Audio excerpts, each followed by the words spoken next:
Welcome back. Our last segment dealt with the life of the Prophet of Islam from the first revelation to the conquest of Mecca. Now we'll discuss the Hadith. The Hadith are the first commentary upon the Qur'an, and it's critical for the understanding of Islamic ethics and for much of the metaphysical and cosmological ideas of Islam.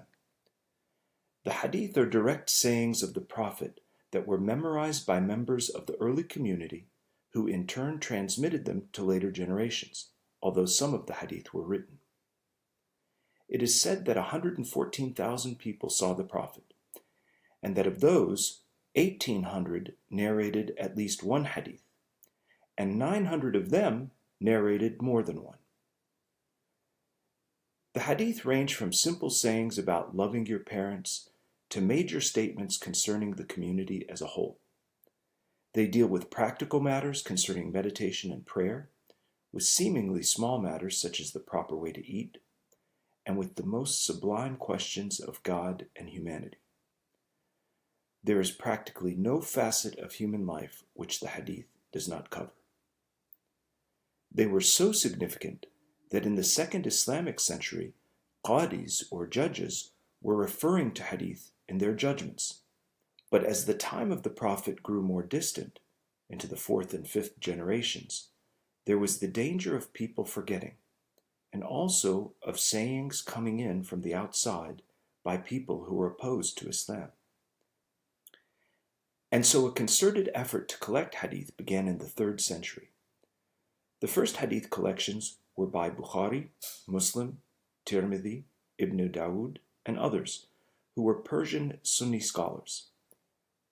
Of these, the most famous is the collection of Imam Bukhari, from the city of Bukhara, who traveled to Medina and all the great cities of Iraq, asking people about Hadith.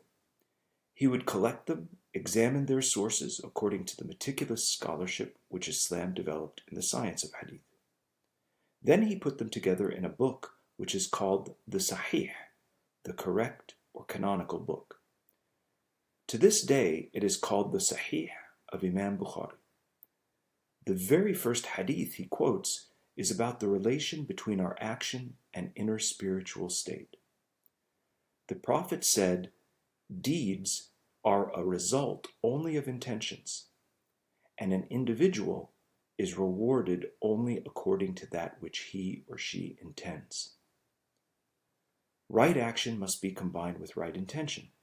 This is the foundation of the spiritual life, because every action has an effect upon the soul, and the effect is related to our relationship to the action, not only the action itself. Another hadith is, "Verily, to honor an elderly person is to show respect to God." If you ever go to the Islamic world, one of the things you detect is the great honor paid to elderly people. Respect for age, which is also so strong in the Far Eastern traditions and really all the great civilizations of the world, is very much emphasized in Islam. Some hadith deal with the responsibility of Muslims towards animals, which is so important in this age when nearly every time we breathe, one of God's creatures become extinct, thanks to the abuses of modern civilization. The Prophet said, "Fear God in treating animals." And Islamic civilization was probably the first civilization to have animal hospitals on a very large scale. They're almost all based on awqaf or endowments, and some of them still survive and are 600 or 700 years old. Unfortunately, we don't have more time to discuss the content of hadith, but I hope this gives you a small sampling.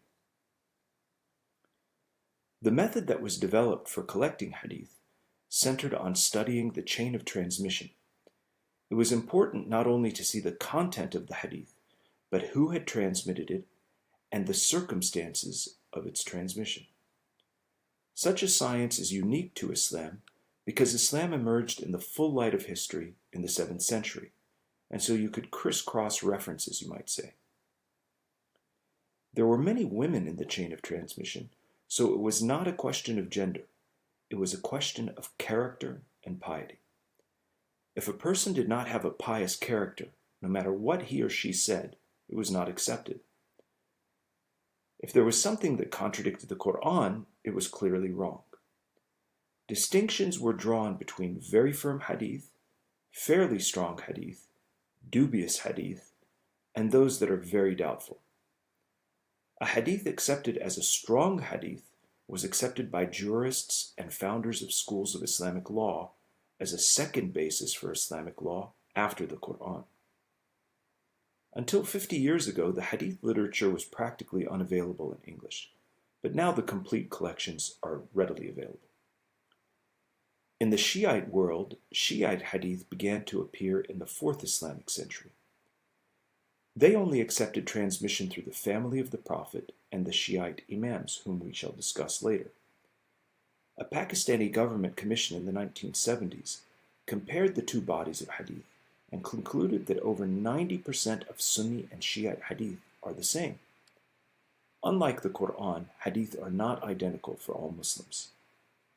That concludes our initial discussion of hadith, and next time we'll turn to the Sunnah and a very special category of hadith called Hadith Qudsi.